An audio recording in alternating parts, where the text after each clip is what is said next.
Good afternoon, everyone. My name is Brianna Ojard, and I want to thank you for joining us today. We are going to take a look at setting up new users in Infor CRM version 8 and above. Your presenter today is Dale Richter, and I just want to mention a couple things before we get going here. You will have noticed that your line is placed on mute.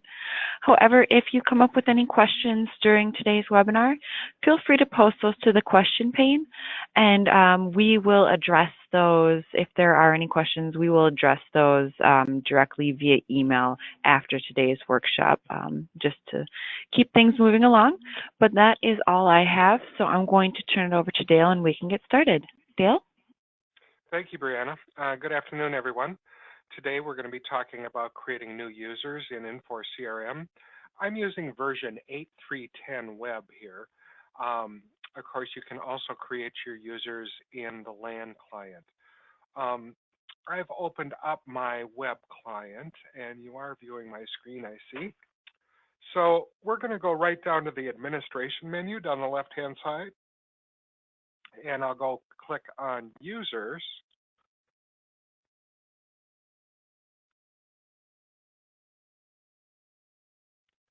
And we'll go in here to create a new user.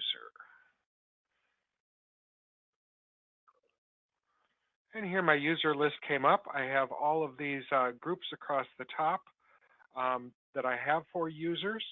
Of course, we can create new groups just by right-clicking on any group, and we can add group up here so we can create different types of groups if we want to. And we also have the list view versus, of course, the specific view. If I click on the hyperlink for a user here, it brings me into the specific profile for that user. Here I clicked on admin, so here's my admin user. And of course, showing the group list down the side, just like all your other entities. So I can click on other users here and move around to each of those different users. So to create a new user, I can right-click over on users over on the navigation bar, and I can click on new user here. This is also where I'd look up users. So if I click on new user, it brings me up the add user screen here. And right now it's showing me network user, which is my web user, and it tells me I have 6 available. So this is where you're going to see how many licenses you still have available for you to use. If I go in here and choose like a concurrent user, here it shows me that I have 30 concurrent licenses still to use. So it's a good way for you to, if you want to, just when you're going around, to check and see how many licenses you have. There's other ways to do that, but this is one way you can quickly see how many are left here. I'm going to go back to network user, and we have 6 available. Down in the bottom part of that screen here, you can see we can create from a profile. So if I create from a profile, I have different templates I have here that I can use to create users.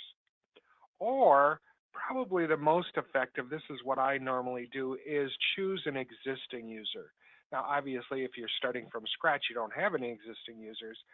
But if you're just putting an add-on user in, I would probably choose an existing user that has a similar type job that this new user does, and I would copy that user. So here, if I use existing user, I can then go in and choose my user. So as I'm looking down here, I'm going to choose somebody in sales. I'm going to choose Dan Barrett here and click on OK. Now, once I choose the user I want to copy the profile from, I can also choose the different areas that I want to copy of Dan Barrett's. So I can choose like the general area, which I'll leave. The employee area I'm not going to leave because that's going to be specific information to Dan Barrett. This new employee would have their own information. I can leave check the security, the teams, the calendar, support and service, and the client options. Now, I will go into each one of those areas anyway, so we look them over, but we can copy those from Dan Barrett's to make sure that we at least get the settings in there. We can always change them as we're working with the user. Here, I've got some appointments. I'll just snooze all those. Okay, so I'm going to go ahead and click on OK to create my new user. I see it spinning up on the top there, so it's trying to create this new user. When it's done creating the user, you see it comes up here with the username 0001 and the name is 0001. So first of all, we would put in the user name, whatever we're going to do. A lot of times people use first initials and last names. For the actual name, then you want to make sure that you get the correct spelling of the person's name, because if they use this on mail mergers or anything like that, you want to make sure that you have the correct spelling of that person's name, as well as the correct title here. Now, you do have a list that you can choose from here, but I believe you can also freehand type in here. So I chose Customer Service Manager, but I'm just going to delete Customer and just leave it as Service Manager, and it accepts that entry. So you don't have to choose from the list. You can type your own in there. Email address then, type in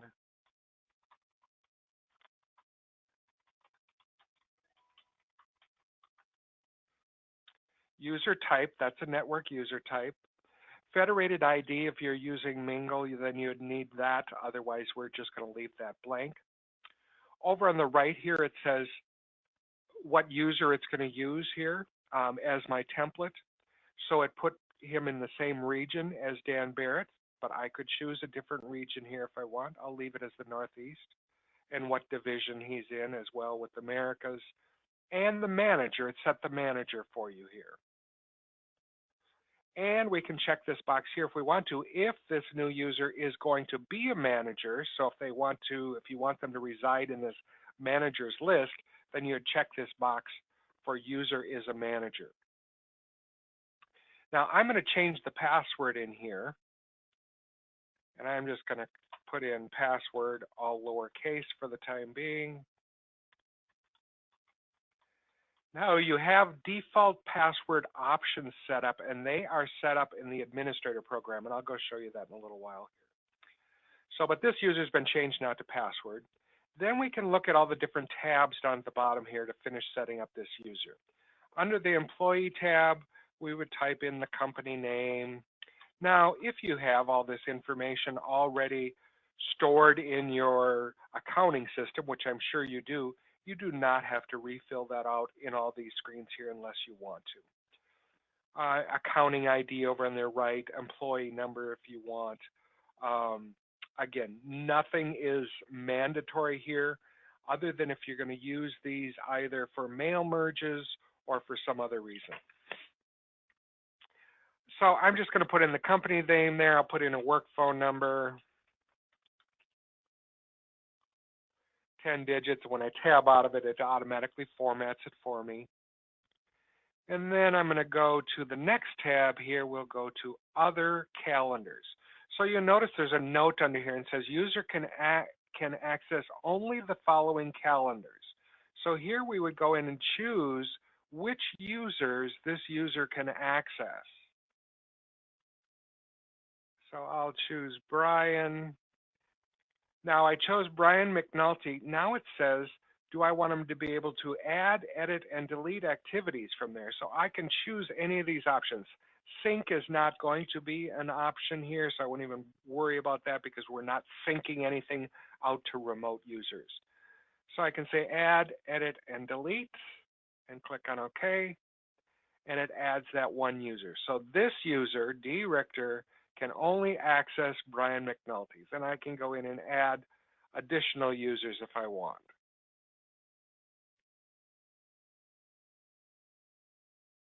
So I can add as many users as I want there. Now the other tab, let me jump over here. There's also a users calendar tab. So on this one, it says only the following can access this user, D. Richter's calendar.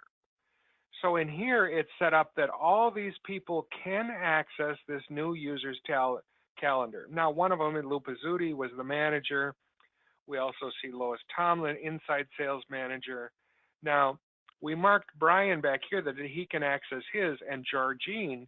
So if they want to be able to access Dale's calendar, D. Richter's calendar, we would have to also add them in here. So I take Brian McNulty, and say, yes, he can add, edit, and delete to directors. And we'll put Georgine in here also. So we have to put them on both sides of it.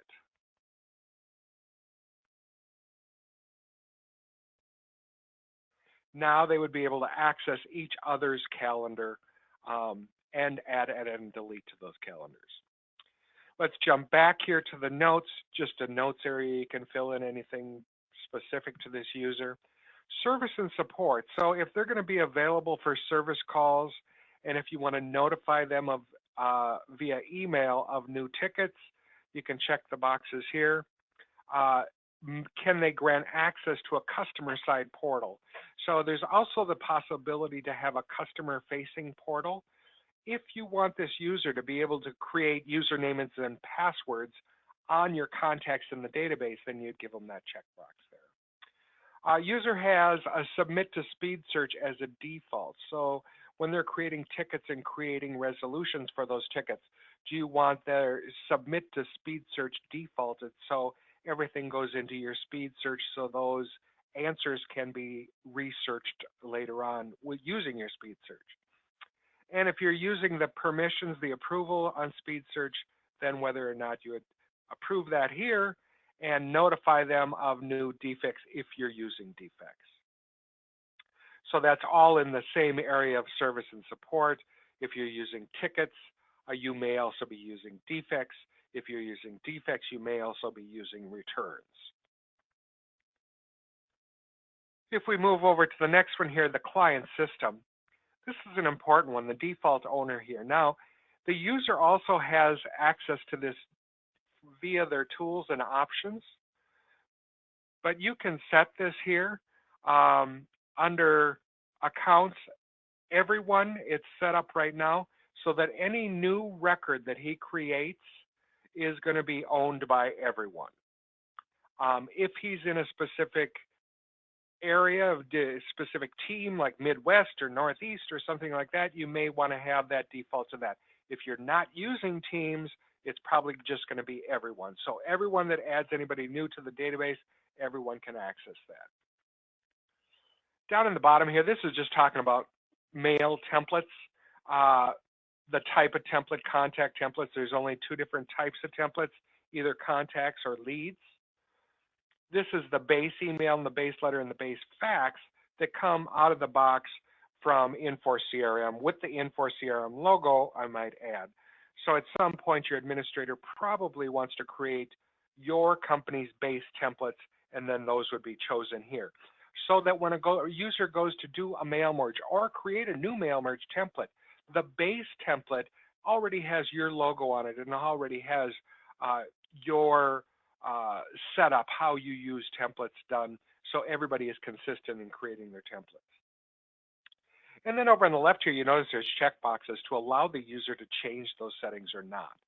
So if you're allowing the user to change those settings, then again, via their tools and options, they would be able to go in and set these options themselves.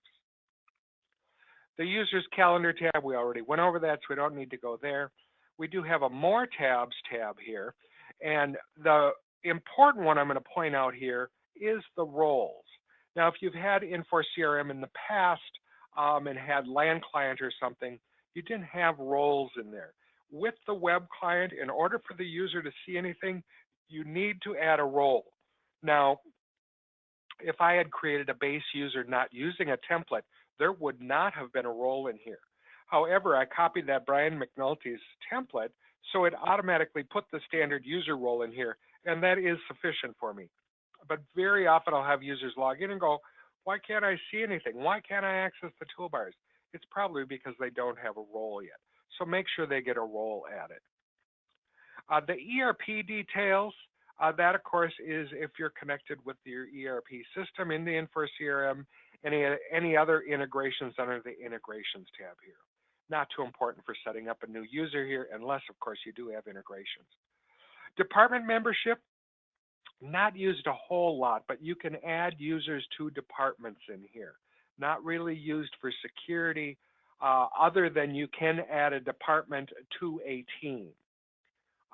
So if you want to have this person in a department, now they automatically got added to the field sales team because, again, that was a default carryover from Brian McNulty. The audit log here, really nothing for you to do here. This is just going to log the changes I've made to this profile. You can see here where I changed that password, and it shows me that a password change was made.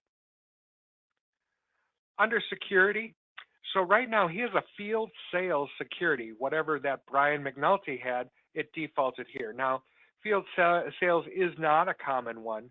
It's probably read-write, if you did default out of the box. So that means that the user has read-write access to most records unless they're owned by a team and his security is changed there.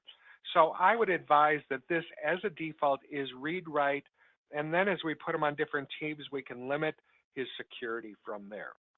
So I'm going to leave that as a read-write profile. Now, user team membership. So each user is considered a team in their own right. So when they say user team membership here, it means, do you want to have another user? If this user has an assistant and they want that assistant to be able to access all of their records logged in as themselves, not logged in as Dale Richter, but logged in as themselves, then you could put that user on this user team so that any record this user has access to, that user you add here would also have access to those records. Not used a whole lot, but once in a while. User team members. The following users can access the accounts owned by this record, owned by this user. So all these users, this is the user team membership. User team members. These are the users that can access any records owned by this user. Now, owned by, that means the ownership of the record. We talked about ownership under the security before where it was everyone. The default was going to be set to everyone. For the most part, you don't want records owned by an individual. If they're owned by an individual, only that individual can see them, the administrator, and any users listed here. You don't want that. You want at least teams of users, maybe Northwest again, or Mideast, or whatever. You want teams of users to be able to access records, or everyone. You don't want an individual just accessing their own records. In most cases, there are some companies that wanted that split up, but I recommend the more open you leave your database, the better. And lastly, we have team membership, and this is where I was talking about the Northeast team, the Midwest team, whatever. So the Northeast team here, he has a team owner profile on here. Team owner profile means that he is allowed to change the ownership on any record that is owned by Northeast. Normally, again, it would be a read-write profile, but you can see here we could go in and change the security profile just for Northeast records to have it be read-write, read-only, the field sales, or the team owner profile. And of course, we can set up other profiles, other security profiles that are set up in a different area in the administrator here. So those are just base out-of-the-box ones. So any teams that this user needs to be a member of, you can add additional teams here just by clicking the plus sign. We do a search, it's going to show us all of our available teams that he could be part of. We'll just leave him on the Northeast team. So at that point then, our login is enabled up in the upper left. So we can save that profile. And then, of course, I would always log out and log in to check that profile, make sure that he can access what he should be able to access. So standard user, he won't have access to administration on the left-hand side. So I'm going to go back here and I'm going to sign off in the lower right-hand corner of this screen and go back to sign on and type in D. Richter, not case sensitive. And my password was all lowercase password. Click on sign in, and we'll be signing in now as D. Richter. And you can see in the bottom right corner of my screen here where it says Dale Richter there. And I do have access to administration. So in the standard user profile on this one, I must have added the administration menu in my test here. But we can see we're able to log in as D. Richter, Dale Richter, and he has access to different accounts and contacts. We can go in there and look at accounts here to make sure that he can access something. And there we see all the records. So you just want to do a spot check and make sure that they're accessing the records that they should be accessing. Now, I do see I'd have to look at this one here. This one is actually owned by Global, and he was not part of the Global team. So I may have to go back and check on if there's an issue on why he's accessing the Global. I'm not going to look at that right now, but you just want to do a spot check and make sure that the user is accessing all the correct records before you hand over the profile to them. Now, I was going to show you also on the, let me open up my administrator here. So I went over to the server, and I'm going to open up my administrator program as admin into my eval database. And in here, under tools and options in the administrator, there's a passwords tab. This was tools and options in the administrator program, passwords tab, and here was the default password. SLXM, A, $T3, and R. So when I first created that user, this is what that password would have been, but remember I changed it to lowercase password. Here's where I can also set up some rules. So can I force the user to change the default password? I can. Don't allow blank passwords. We can check that. And don't allow usernames for passwords. We can check that. Then we can show invalid users. So now it's showing me, well, everybody's invalid. They all have blank passwords. So I'm going to take those off from my test database here, but you can set up the rules that you want to set up here as well as the minimum password length, and if you're going to have that password expire also. But this is where the default password is set if you need to know that when you set up a new user. You can also, again, set up that user within the administrator. Sometimes we see that if you're doing teams within teams or departments within teams, it may be better to do it within the LAN rather than the web client. And in here, you do it the same way. You could just choose from the top here, insert add users, and here it's showing me my available users. Only 5 available now, of course, because I've just used one. But this is the LAN client, again, that I accessed on my server, whereas where I set up the original user was from my administration. Oh, and you see Dale's only got access to some part of the administration, so I'd have to sign off here again, sign back on as admin.